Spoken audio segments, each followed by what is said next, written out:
BC రిజర్వేషన్ల పిటిషన్లపై తెలంగాణ హైకోర్టులో విచారణ కొనసాగుతోంది. దీనిపై వాడివేడిగా వాదనలు కొనసాగుతున్నాయి.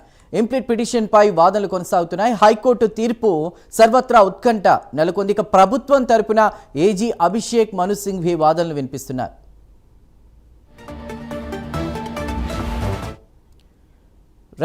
ప్రస్తుతం ప్రభుత్వం తరపున ఏజీ అభిషేక్ మను సింఘ్వి వాదనలు వినిపిస్తున్నారు. వాడివేడి చర్చలు కొనసాగుతున్నట్టు తెలుస్తోంది. దీనికి సంబంధించి పూర్తి వివరాలు అందించడానికి మా ప్రతినిధి నాగేంద్ర సిద్ధంగా ఉన్నారు. నాగేంద్ర, బీసీ రిజర్వేషన్ల పిటిషన్లపై ప్రస్తుతం సర్వత్రా కూడా ఎలాంటి తీర్పు వస్తుందనే ఉత్కంఠ నెలకొంది. మీ దగ్గర ఉన్న అప్డేట్స్ ఏంటి?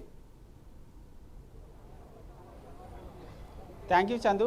తెలంగాణ రాష్ట్రంలో గత కొంతకాలంగా బీసీ రిజర్వేషన్కి సంబంధించినటువంటి అంశం అనేది ప్రస్తుతం హాట్ టాపిక్గా మారింది. ప్రస్తుతం హైకోర్టుకి చేరిన తర్వాత హైకోర్టు ఎటువంటి తీర్పు వస్తుంది, ముఖ్యంగా బీసీలకి గుడ్ న్యూస్ చెప్తుందా, లేక మరొకసారి స్థానిక సంస్థల ఎన్నికలు పెండింగ్లో పడతాయనేటటువంటి అంశం మరొక కొద్ది క్షణాల్లోనే ఒక క్లారిటీ రాబోతుందని చెప్పాలి. ముఖ్యంగా ఇప్పుడు ప్రస్తుతం హైకోర్టులో బీసీ రిజర్వేషన్కి సంబంధించినటువంటి అంశం పైన దీనిపైన రద్దు చేయాలని కొంత పిటిషన్లు అయితే, మరొకవైపు దాదాపు 28 ఇంప్లీడ్ పిటిషన్లు, ఒకవైపు ప్రభుత్వంతో పాటు బీసీ సంఘాలకు సంబంధించినటువంటి నేతలకు కూడా దీనికి సంబంధించి బీసీ రిజర్వేషన్కి సంబంధించినటువంటి అంశం పైన ఇంప్లీడ్ పిటిషన్ చేయడం జరిగింది. అసలు హైకోర్టులో ఎటువంటి వాదపోదన జరుగుతుంది, దీనికి సంబంధించి మనతో మాట్లాడేందుకు ప్రముఖ న్యాయవాది ఉన్నారు. మాట్లాడించేటటువంటి ప్రయత్నం. సార్ చెప్పండి, ప్రస్తుతం బీసీ రిజర్వేషన్కి సంబంధించినటువంటి అనేది ప్రస్తుతం తెలంగాణ రాష్ట్రంలో ఒక హాట్ టాపిక్గా మారింది. బీసీలకి గుడ్ న్యూస్ ఈ రోజు ఏమైనా వస్తుందా, ఎటువంటి వాదోపవాదనలు జరుగుతున్నాయి? గౌరవ ముఖ్యమంత్రి వర్యులు రేవంత్ రెడ్డి గారు గతంలో ఎన్నికలు ఇచ్చిన హామీలో భాగంగా 42% రిజర్వేషన్లు అమలు చేయడం జరిగింది. ముఖ్యమంత్రి వర్యులు మరియు సహచార మంత్రివర్యులు అందరూ కలిసి దీనిపైన ఎక్సైజ్ చేసి జీవో రిలీజ్ చేసిండ్రు. దీనికి అనుకూలంగా తీర్పు వస్తుందని చెప్పి మేము భావిస్తున్నాం. ఎటువంటి వాదపం, ఎందుకంటే ఒకవైపు దీన్ని బీసీ రిజర్వేషన్ని రద్దు చేయాలని కొంతమంది పిటిషన్లు వేశారు, మరొకవైపు ప్రభుత్వం తరపున న్యాయవాదులు కూడా గట్టిగా వినిపిస్తున్నటువంటి పరిస్థితి. ప్రభుత్వ వైపు న్యాయవాదులు వారి వాదనని ప్రభుత్వానికి అనుకూలంగా వినిపిస్తున్నారు.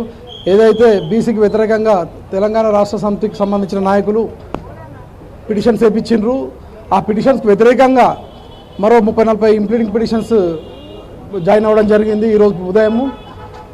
ఏదేమైనా కానీ ఈ జాయిన్ అయిన వాళ్ళ న్యాయవాదులు కానివ్వండి, ప్రభుత్వ న్యాయవాదులు కానివ్వండి, ఇంకా స్పెషల్గా ఈ కేసును వాదించడానికి ఇతర స్థానాల నుంచి వచ్చిన న్యాయవాదులు కేవలం ప్రభుత్వం వైపే చూస్తున్నారు. ప్రభుత్వానికి అనుకూలంగా తీర్పు వస్తుందని చెప్పి మేము భావిస్తున్నాం. ఎందుకంటే రేపు నోటిఫికేషన్ రాబోతుంది, స్థానిక సంస్థల ఎన్నికలకు సంబంధించి నామినేషన్ల పర్వం కూడా రేపు కొనసాగబోతుంది. మరి ఈరోజు ఏమైనా ఇదేమన్నా ఒక క్లారిటీ వచ్చే అవకాశం ఉందా? ఎందుకంటే ప్రభుత్వం రేపటి నుంచి స్టార్ట్ చేయబోతుంది. వస్తుంది, ఈరోజు సాయంత్రం వరకల్లా క్లారిటీ వస్తుంది. ఖచ్చితంగా ఎన్నికలు జరుగుతాయని చెప్పి మేము భావిస్తున్నాం. ఒకసారి ఇది మొత్తానికి చూసుకుంటే ముఖ్యంగా దీనికి సంబంధించి హైకోర్టులో ఈ బీసీ రిజర్వేషన్కి సంబంధించినటువంటి అంశం పైన కొట్టువేయాలంటూ కూడా ఇప్పటికే కొంతమంది పిటిషన్లు వేశారు. దానిపైన అదేవిధంగా ఇంప్లీట్ పిటిషన్లు దాదాపు 28, దీనికి సంబంధించి కూడా మొత్తం అన్ని పిటిషన్ల మీద కూడా వాదపోదనలు హైకోర్టులో హాట్గా కొనసాగుతున్నటువంటి పరిస్థితి కనిపిస్తుంది.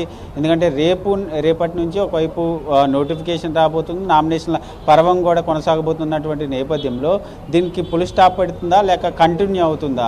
హైకోర్టు ముఖ్యంగా బీసీలకి గుడ్ న్యూస్ చెప్తుందా, లేక మరొకసారి దీన్ని పెండింగ్లో పెడుతూ అదేవిధంగా రేపటి నుంచి జరిగేటటువంటి ప్రాసెస్ని అంతా పెండింగ్లో పెట్టమని చెప్తుందా అనేటటువంటి అంశం తేలాలంటే ఈరోజు సాయంత్రానికి ఒక క్లారిటీ వచ్చేటటువంటి అవకాశం ఉందంటూ కూడా హైకోర్టు న్యాయవాదులు చెప్తున్నటువంటి పరిస్థితి అయితే కనిపిస్తుందని చెప్పాలి. Chandru. Right Nagendra, thank you.